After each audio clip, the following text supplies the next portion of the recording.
पूर्णमिदं पूर्णात् पूर्णमुदच्यते पूर्णस्य पूर्णमादाय पूर्णमेवावशिष्यते।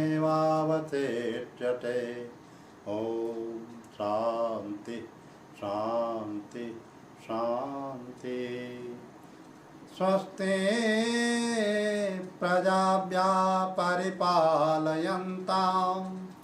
न्यायेन मार्गेण महिषा गौब्राह्मणभ्यः शिवमस्तु नित्यं लोकाः समस्ताः सुखिनो भवन्तु। आज के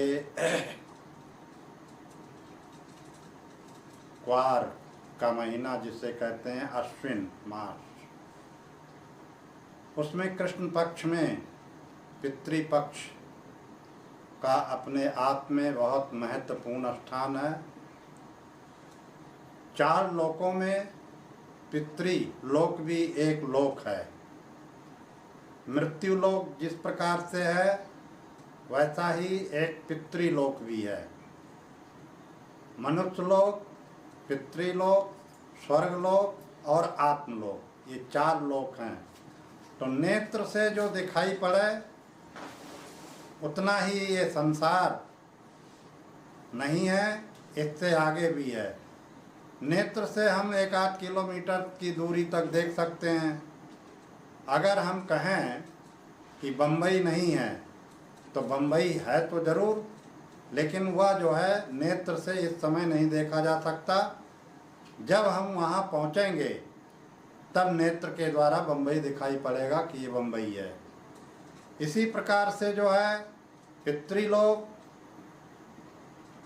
अगर कहें कि पितृलोक नहीं है तो ऐसा नहीं हो सकता है, क्योंकि ये जो जीवात्मा है इसका जो अभी रूप है वो स्थूल रूप है, और स्थूल रूप होने के कारण इसका एक शरीर पिंड है, और वो यत् पिंडे तत् ब्रह्मांडे यत् पिंडे, जो ब्रह्मांड में है वो इस पूरे शरीर में भी वही है, लेकिन उसमें और इसमें अंतर यह है कि ये सूक्ष्म है और ब्रह्मांड जो है वो बहुत विशाल है।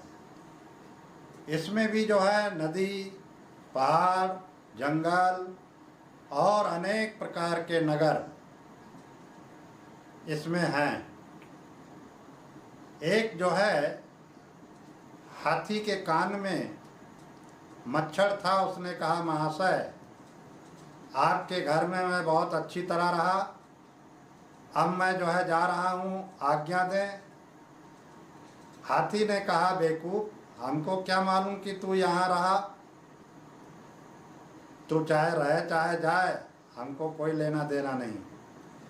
ऐसे ही शरीर में जो है हजारों लाखों करोड़ों कीटाणु हैं, लेकिन आप लोगों को मालूम नहीं है कि इसके अंदर इतने कीटाणु हैं। इसी प्रकार से ईश्वर जो है वो सर्वव्यापक सत्तावान है। उस सत्ता के अंतर्गत इतने ब्रह्मांड हैं, रोम रोम प्रतलागे कोट कोट ब्रह्मांड।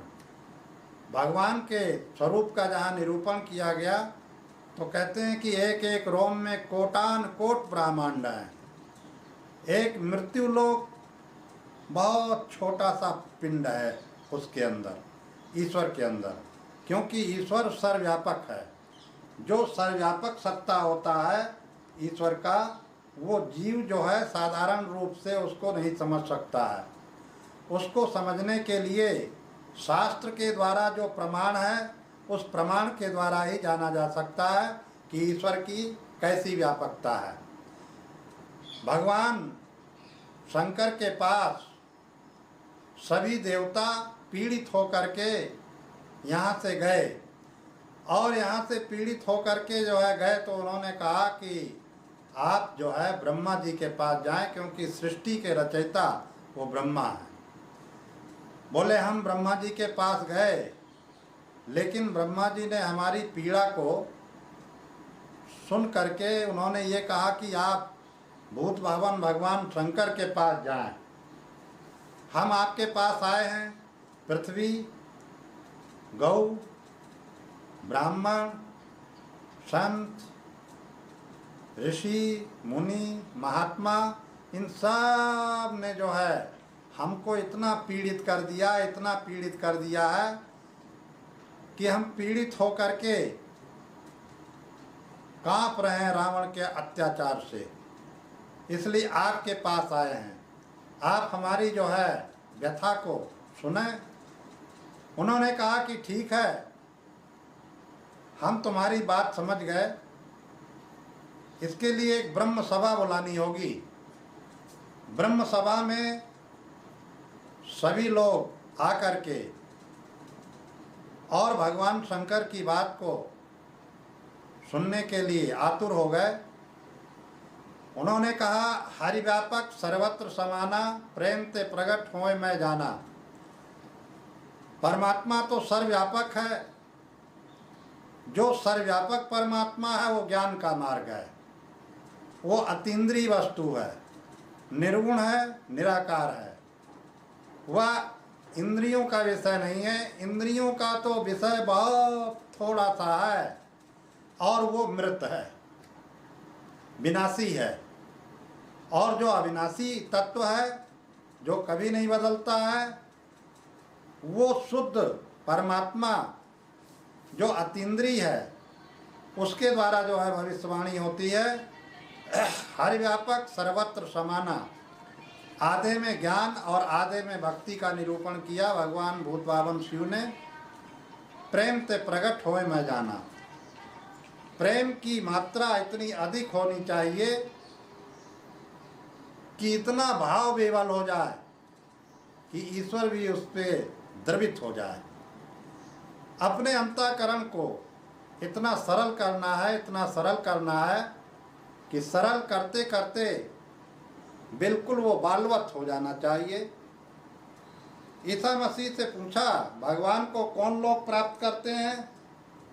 तो उन्होंने कहा, एक बच्चा खेल रहा था, उसको उन्होंने उठा करके कहा, जो इस बच्चे जैसे सरल हो गए हैं। भक्ति के पक्ष में प्रेम सर्वोपरि है, लेकिन उसकी जो अवस्था है वो बालवत होनी चाहिए, कठोर नहीं, बिल्कुल बच्चे जैसा, अबोध बालक। क्योंकि परमात्मा के मार्ग में हमको अबोध ही होना पड़ेगा। और जब तक जो है तुम्हें बोध है, मैं शरीर हूँ, मैं इंद्रियाँ हूँ, मैं मन हूँ, मैं घर वाला हूँ, मेरी इतनी जो है अवस्था है, मैं ब्राह्मण हूँ, मैं क्षत्रिय हूँ, मैं वैश्य हूँ, मैं शूद्र हूँ, जब तक ये सब मैं पना, कर्ता और भोक्ता पना लगा रहेगा, तब तक वह जो है जीव अज्ञानी है, तब तक उसका जन्म होगा और मरण होगा। जन्म और मरण के साथ साथ उसकी जो यात्रा है वह सबसे प्रथम कहाँ जाएगा? वह सबसे प्रथम जो है यहाँ से पितृलोक जाने के लिए उसको मार्ग तय करना पड़ता है। अर्थात यहाँ से जाते जाते वह दिन के अभिमानी देवता के पास जाता है। दिन के अभिमानी देवता के पास जाकर के फिर पितृपक्ष में जाने के लिए उसको जो है कृष्ण पक्ष और शुक्ल पक्ष, दो पक्ष होते हैं, तो सबसे प्रथम उसको कृष्ण पक्ष में जाना पड़ेगा। कृष्ण पक्ष का भी अभिमानी देवता होता है, उसके पास जाकर के जो है वहाँ रुक जाता है। और फिर वहाँ से चलते चलते फिर जो है शुक्ल पक्ष के अभिमानी देवता के पास जाता है। और फिर जो है एक ऐसा देवता है जो इन दोनों से अलग है, उसको कहते हैं अजानच। अजानत देवता के पास जाता है और अजानत देवता उसको जो है सीधा भेजते हैं ब्रह्मलोक। और ब्रह्मलोक में जाकर के वहाँ पर ब्रह्मा जी के पास उसकी सारी जितनी क्रियाकलाप जीवन पर्यंत किया है, प्रकृति में जो है टोटल लिस्ट आता है, उसका एक एक वर्णन नहीं आता। माने वह किस गुण में जो है बर्ताव किया, जैसे जीवन पर्यंत उसने तामसी भाव में अगर रहा तो अधोगच्छन्त तामसा, अर्थात उसकी अधोगति होती है। क्योंकि तमोगुण में रहा वो जीवन पर्यंत तो उसकी अधोगति होती है।